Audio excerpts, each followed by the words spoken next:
Sebenarnya saya ini merasa berhutang kepada Bapak dan Ibu berdua. Hutangnya apa? Ada yang tahu?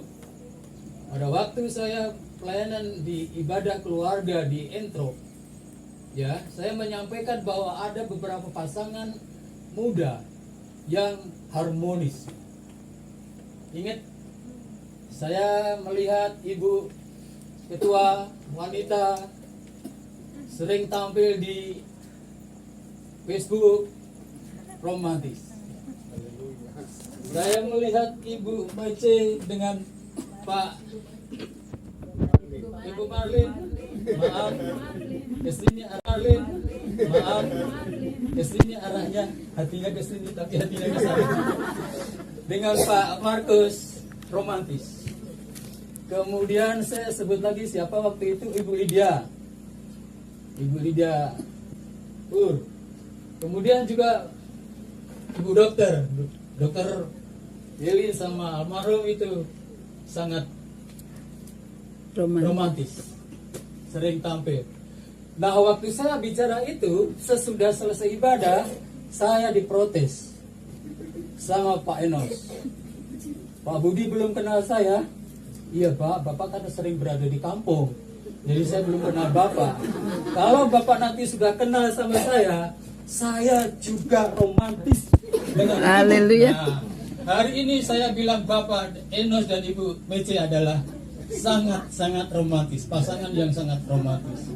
Buktinya tadi ketika Ibu Marlin minta Ibu yang nyanyi, kan Ibu sendiri yang disuruh nyanyi kan, tapi Bapak ikut nyanyi. Nah itu salah satu contoh. Memang kita diciptakan sebagai pasangan untuk hidup secara harmonis, untuk hidup secara romantis, untuk hidup di Taman Eden. Itu buku saya, Taman Eden bukan Taman Edan. Jadi semua pasangan di dalam, semua pasangan Kristen itu semestinya hidup di dalam Taman Eden. Semua pasangan di dalam gereja Baptis Anugerah Santa Rosa mestinya dikehendaki oleh Tuhan untuk hidup di dalam keharmonisan. Nah, saya mau kita merenungkan ayat dari 1 Yohanes pasal 1. 1 Yohanes pasal 1 ini nanti berbicara tentang persekutuan yang indah. Nah, persekutuan itu bisa berarti persekutuan gereja universal, yaitu orang-orang yang percaya kepada Tuhan Yesus di seluruh bumi, di seluruh zaman. Tetapi juga ada maksud bahwa persekutuan itu ada di dalam gereja lokal, jemaat lokal, seperti gereja di sini, gereja Baptis mula-mula jemaat Santa Rosa, seperti kita jemaat GBI Santa Rosa. Tuhan itu ada persekutuan yang Tuhan kehendaki untuk menjadi persekutuan yang sangat indah, di mana sukacita itu makin bertambah, sukacita itu makin bertambah dan bertambah dan bertambah. Tetapi bukan hanya di dalam gereja, bukan hanya di dalam jemaat, di dalam kita masing-masing keluarga ini, kita juga harus ada persekutuan yang sangat indah. Jadi tadi pagi, tadi siang, Ibu Gembala berlatih menyanyi. Ya. Ku tetap cinta, ku tetap setia. Saya iseng tanya, Ma, cinta sama siapa? Setia sama siapa? Sama Tuhan dan Bapak. Dia bilang, saya cinta sama Papa. Tetapi nomor 2, karena Tuhan Yesus yang nomor 1. Wah, ya sudah, saya memang gak harus nomor 2. Dan dia harus lebih cinta kepada Tuhan, lebih setia kepada Tuhan, dan setia kepada saya itu bagian dari cintanya, setianya kepada Tuhan. Amin.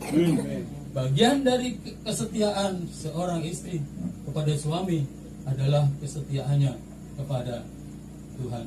Di sini ada persekutuan yang sangat indah, dan saya akan membacakan ayat yang pertama. apa yang telah ada sejak semula, yang telah kami dengar, yang telah kami lihat dengan mata kami, yang telah kami saksikan, dan yang telah kami raba dengan tangan kami tentang firman hidup, itulah yang kami tuliskan kepada kamu. Di sini Yohanes berbicara tentang firman hidup, yaitu Tuhan Yesus, yang pada waktu itu dia menjadi muridnya, dia melihat, dia mendengar apa yang diajarkannya, dia menyaksikan segala sesuatu yang dilakukan oleh Tuhan Yesus, dia bahkan meraba, dia berjabat tangan, bahkan Yohanes itu meletakkan kepalanya di pundak Tuhan Yesus, dan itulah firman Tuhan. Itulah Yesus yang dituliskan oleh Yohanes ini. Sekarang Tuhan Yesus sudah naik ke surga, belum naik ke surga, kalendernya nanti masih beberapa waktu lagi, hari yang ke-40 baru naik ke surga. Sekarang kita berbicara tentang penampakan dari Tuhan Yesus. Nah, ayat yang kedua, hidup ini telah dinyatakan dan kami telah melihatnya, dan sekarang kami bersaksi dan memberitakan kamu tentang hidup yang kekal, yang ada bersama-sama dengan Bapa dan yang telah dinyatakan kepada kami. Jadi penampakan atau penyataan Tuhan Yesus itu kepada para murid, terutama di sini ditulis oleh Yohanes, adalah berbicara tentang hidup kekal, hidup bersama-sama Bapa di surga, hidup bersama-sama Allah yang Maha Kuasa. Nah, ayat 3 bagian berikutnya. Apa yang telah kami lihat dan yang telah kami dengar itu, kami beritakan kepada kamu juga, supaya kamu pun beroleh persekutuan dengan kami. Dan persekutuan kami adalah persekutuan dengan Bapa dan dengan anaknya Yesus Kristus. Kita melihat di sini dalam ayat ini bahwa Yohanes dan para murid sudah memiliki persekutuan dengan Bapa, sudah memiliki persekutuan dengan Tuhan Yesus. Bahkan tidak dicatat di sini, tapi sudah memiliki persekutuan dengan Roh Kudus. Karena kemarin Ibu Norjo di gereja, bahwa Roh Kudus itu sudah diberikan kepada para murid pada waktu dia menampakkan kepada murid-murid waktu itu. Dan ada persekutuan antara Bapa, Anak, dan Roh Kudus dan dengan para rasul. Sekarang para rasul ini yang sudah memiliki dengan hidup kekal, yang sudah memiliki hidup kekal, memiliki persekutuan dengan Bapa, Putra, dan Roh Kudus, dia mau membagikannya kepada orang-orang lain. Dia tidak mau menikmatinya sendiri, karena memang dia ditugaskan untuk diutus menjadi duta. Duta itu pertama damai sejahtera, yang kedua diutus, ya. Yang ketiga terima Roh Kudus, dan yang keempat action. Betul ya, benar sih. Maaf kalau salah. Action. Jadi Rasul Yohanes di sini sudah menerima Roh Kudus, sudah bersekutu dengan Roh Kudus, sudah memiliki persekutuan dengan Bapa dan Anak, sudah memiliki hidup kekal, dan dia mau membagikannya kepada orang-orang lain. Supaya apa di sini? Supaya kamu memiliki persekutuan juga dengan kami, dan supaya kamu memiliki juga persekutuan dengan Tuhan. Itu tujuan dari semua khotbah, tujuan dari semua pengajaran, tujuan dari semua penginjilan adalah agar semakin banyak orang mengenal Tuhan Yesus, memiliki persekutuan dengan Tuhan. Sekarang di ayat yang kelima kita melihat penerapannya dalam hidup kita di sini. Dan inilah berita yang telah kami dengar dari Dia dan yang kami sampaikan kepada kamu. Allah adalah terang, dan di dalam Dia sama sekali tidak ada kegelapan. Apa artinya ini? Allah adalah terang, dan di dalam Dia tidak ada kegelapan. Sama sekali tidak ada kegelapan. Di sini ada dijelaskan di dalam ayat yang ke-6. Jika kita katakan bahwa kita beroleh persekutuan dengan Dia, namun kita hidup di dalam kegelapan, kita berdusta, dan kita tidak melakukan kebenaran. Jadi persekutuan dengan Allah itu, kalau kita mengatakan bahwa kita mempunyai beroleh persekutuan dengan Dia, namun kita hidup di dalam kegelapan, maka kita berdusta dan kita tidak melakukan kebenaran. Apa itu hidup di dalam kebenaran?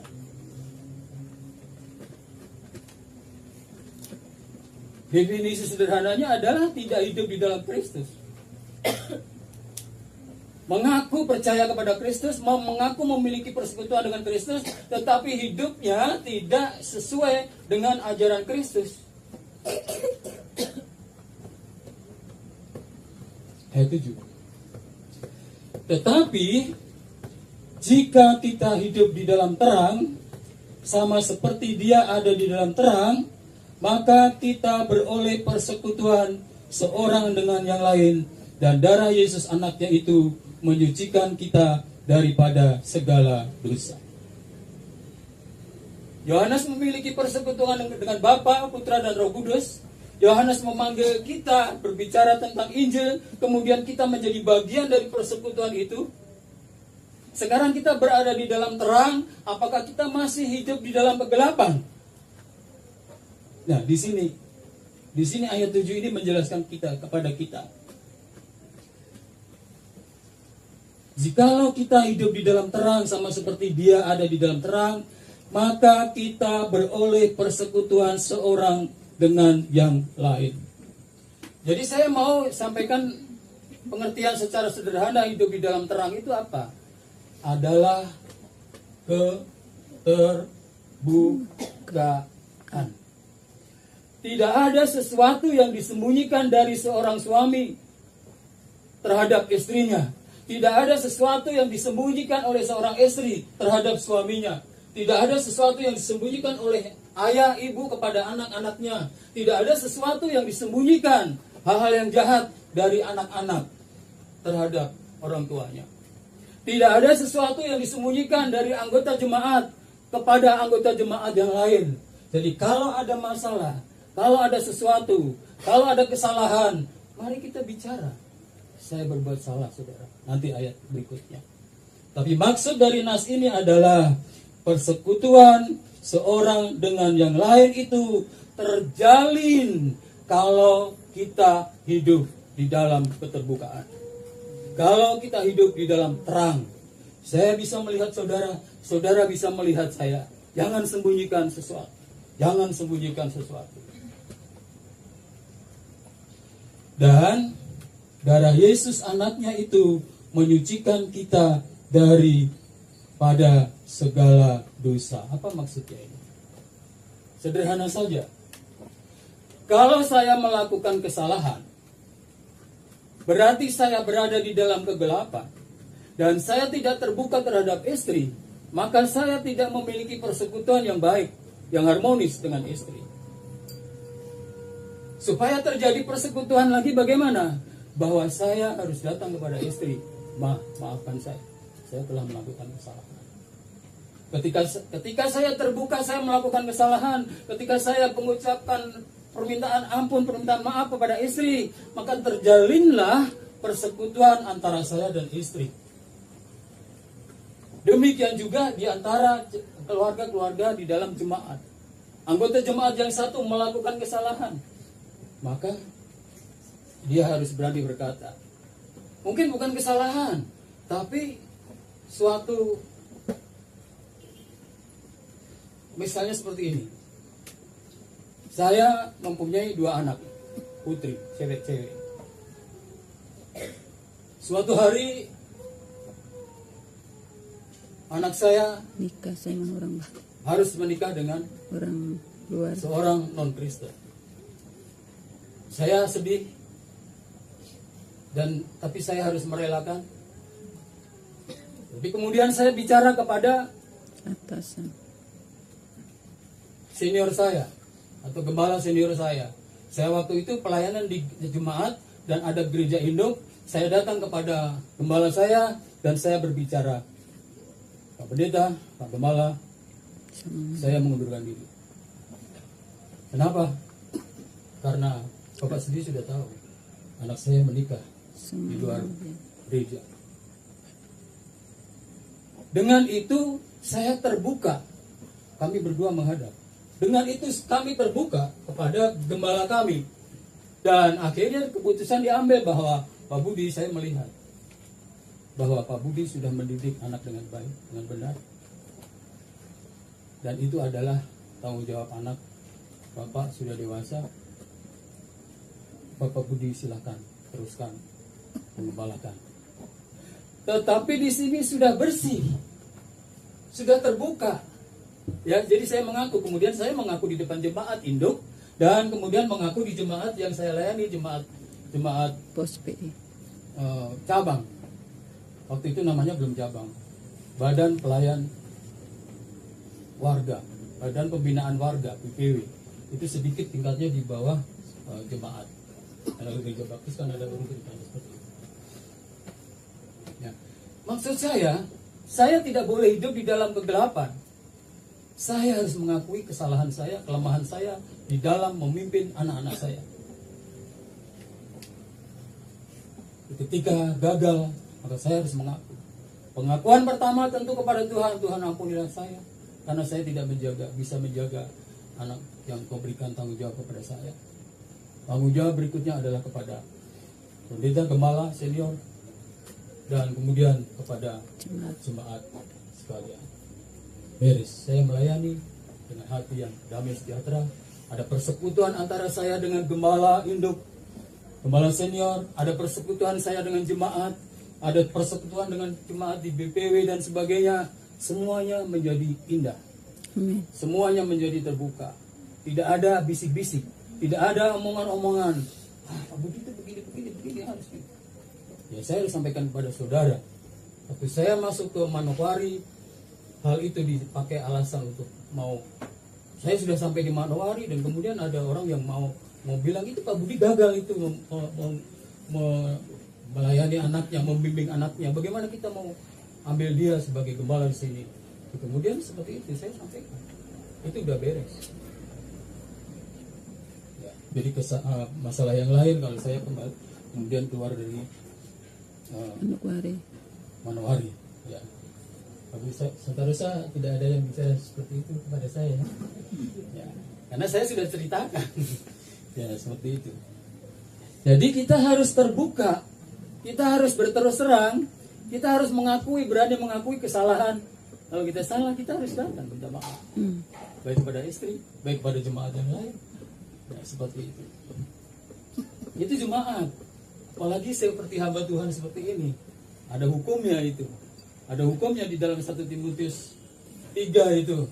Seorang penilik jemaat haruslah seorang yang hidup benar dan dihormati oleh anak-anaknya. Ini bagian yang penting dari firman Allah. Sesuai dengan khotbah kita tentang persekutuan. Kalau anak-anak tidak hormat kepada orang tua, menikah semaunya dan sebagainya, seperti anak saya tadi, maka orang tua harus bukannya dihukum, tapi harus mengakui, menyadari Tuhan ampuni saya salah, tidak disembunyikan. Nah, di sini masalahnya di sini kita mau melihat lagi. Dan darah Yesus anaknya itu menyucikan kita daripada segala dosa. Jadi sebuah kesalahan atau sesuatu yang melanggar firman Tuhan itu adalah dosa.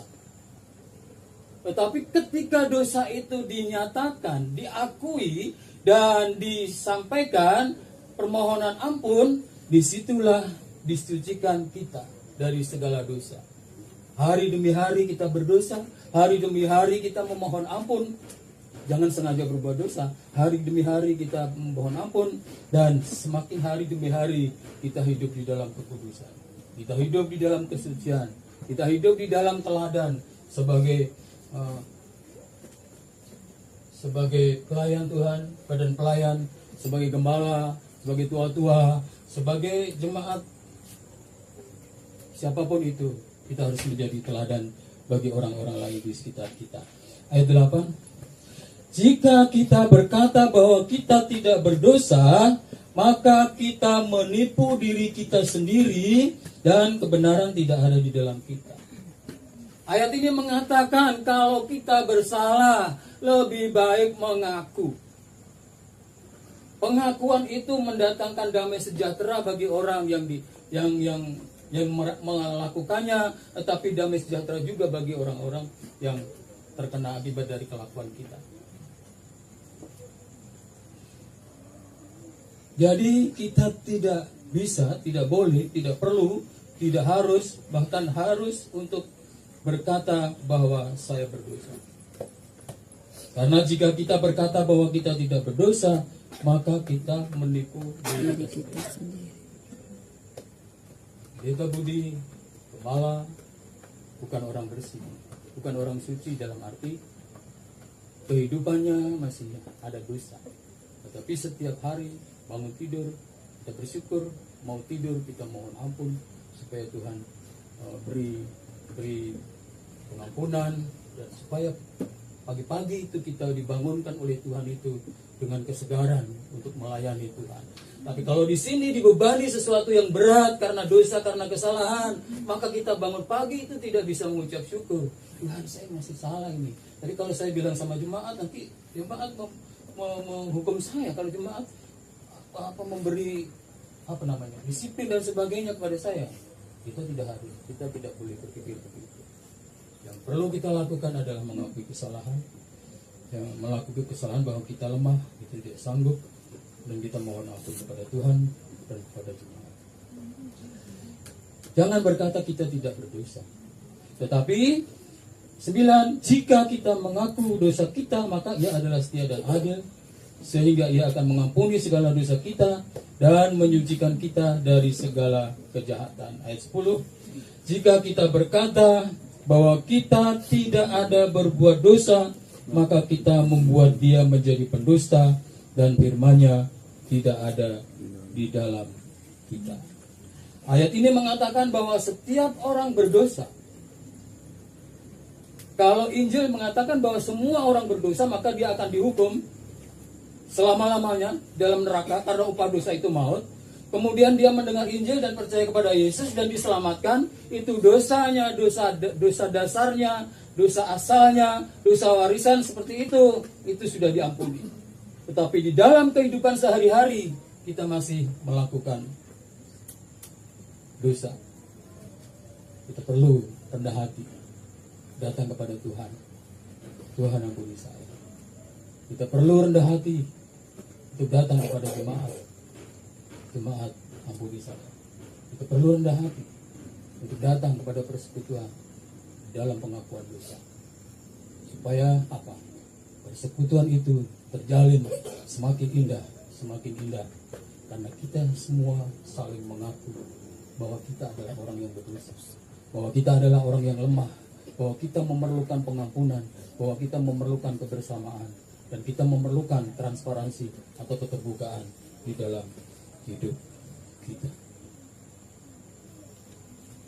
Jadi pesan saya kepada Ibu Mici yang berulang tahun yang ke-15, yang ke-15, 50 ya, 15 nasihatnya beda ya. Jadi saya sudah melihat tadi bahwa saya punya utang. Pak Enos dan Ibu Mici adalah bagi saya termasuk panutan juga. Panutannya seperti apa? Bukan hanya anak-anak bisa sekolah dengan selesai, bukan jabatan atau profesi yang sudah berikan, tapi Bapak Ibu di sini adalah telah membentuk anak-anak semua menjadi pelayan-pelayan. Itu saya, kerinduan saya. Kalau orang-orang dunia berkata bahwa yang penting kamu bekerja nak, kamu profesi, kamu sekolah berhasil, sekolah tinggi dan berhasil dan menjadi pejabat dan sebagainya, itu baik, itu benar.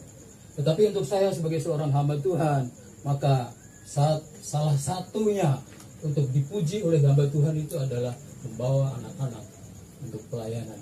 Amin. Terima kasih. Ini ada hadiah untuk Herdi juga kan? Karena Herdi baru ditabiskan jadi badan pelayan kan? Sudah tadi Pak Christopher, kemudian ada Ibu Grilin tetap pelayanan, Ibu juga pelayanan, Pak Enos juga pelayanan, orang Herdi pelayanan, dan Eca juga layanan. Iya. Bukan hanya untuk ini karena ibu yang berulang tahun, jadi saya bicara sama ibu ya. Tapi nasihat ini semua ini bisa tertuju kepada kita semua.